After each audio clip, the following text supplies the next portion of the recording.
जय श्री राम भक्तों, जय श्री बालाजी महाराज। इस वीडियो में आपका स्वागत करता हूँ। सिद्धि क्या होती है, उसकी शक्ति क्या होती है और ये कैसे कार्य करती हैं, इस वीडियो में मैं आपको सिद्धि के बारे में बताऊंगा। उससे पहले तो सिद्धि क्या होती है कि जब आप थोड़ा थोड़ा पूजा पाठ करने लग जाते हैं, 11 माला 21 माला रोज़, 21 हनुमान चालीसा, 11 हनुमान चालीसा रोज़, तो कोई ना कोई हनुमान जी की छोटी शक्ति बड़ी शक्ति आपसे जुड़ने लगती है। और जब वो आपको स्पर्श करती है, आपको छू कर जाती है, तो आपको स्वप्न में हनुमान जी के या बंदरों के या उनसे जुड़ी चीज़ों के दर्शन होते हैं। हनुमान जी से जुड़ी चीज़ों के दर्शन होते हैं। मैं हनुमान जी का भक्त हूँ, इसलिए हनुमान जी की बात करूँगा।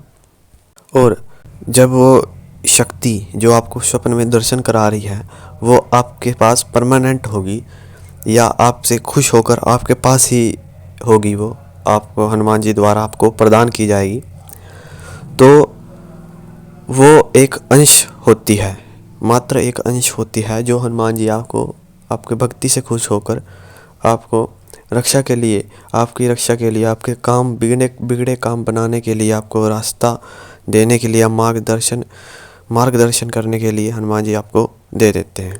अब यही एक अंश दो या दो से ज़्यादा हो जाए तो एक सिद्धि बनती है। जैसे आपके पास 2 अंश हैं तो वो एक सिद्धि कहलाएगी, या इससे ज़्यादा भी हो सकते हैं। उस देवी देवता के 1 या 2 अंश हों या 2 से ज़्यादा, या उस देवी देवता के 2 या 2 से ज़्यादा अंश हों तो एक सिद्धि कहलाएगी। अंश ज़रूरी नहीं है कि 2 हों, 4, 5, 6, तो भी उसकी देवता की सिद्धि कहलाएगी। और इस समय जो जो भक्ति करता है, लगभग सभी के पास कोई ना कोई शक्ति जरूर होती है, छोटी बड़ी बहुत बड़ी। कोई गुप्त सिद्धियाँ होती हैं जो उनके साथ होती तो हैं, उनके काम बनाती हैं, उन्हें स्वप्न में दर्शन देती हैं, पर उनको ये पता ही नहीं होता कि हमारे पास कोई हनुमान जी की सिद्धि है, किसी देवी की सिद्धि है, किसी देवता की सिद्धि है या ग्राम देवता की सिद्धि है। और ऐसा भी होता है कि अगर किसी के पास सिद्धि है तो वो सिद्धि अपने होने का एहसास करवाती है। अगर किसी के पास कोई सिद्धि है तो वो सिद्धि उसको अपने होने का एहसास करवाती है। ये कितनी शक्तिशाली होती है कि आप ये ऐसा देख लीजिए, हनुमान जी कितने शक्तिशाली थे। वो आज तक कोई भी युद्ध हारे नहीं हैं। जिस युद्ध में वे उतर गए, जिस युद्ध को लड़ने के लिए वे उतर गए मैदान में, तो उसकी जीत निश्चित ही है, उस पक्ष की जीत निश्चित ही है, वो जीतेगा ही जीतेगा। आप इसे अंदाज़ा ला सकते हैं। और वो मात्र हनुमान जी का एक कण मात्र होता है, छोटा एकदम अंश होता है, तो जो बड़े से बड़े काम को करने में सक्षम होता है। आप देखेंगे कि जिसके पास सिद्धि होगी वो कभी दुखी नहीं होगा,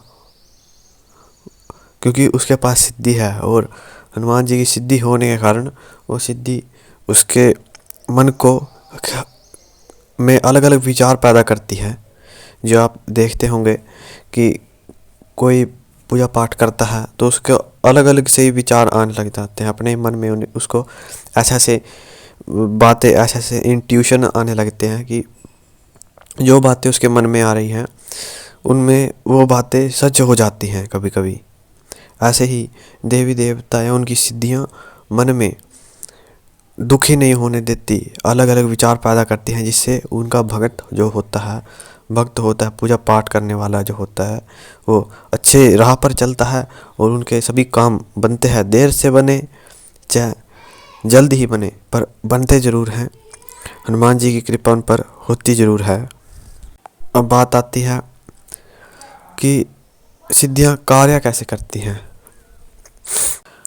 आपने देखा होगा कि आप कहीं तीर्थ यात्रा पर गए, वहाँ आपने कुछ जाकर मांगा, किसी देवी से, देवता से या हनुमान जी से कुछ आपने मांगा, और आप देखेंगे कि हनुमान जी के आप स्वप्न आने लग गए, या आपने देखा होगा भागेश्वर धाम हनुमान जी हैं, वहाँ पर आप जाकर अर्जी लगाते हैं। अर्जी मतलब आप वहाँ जाकर कुछ मांगते हैं कि हमारा ये कार्य पूरा हो जाए, तो वो हो जाता है।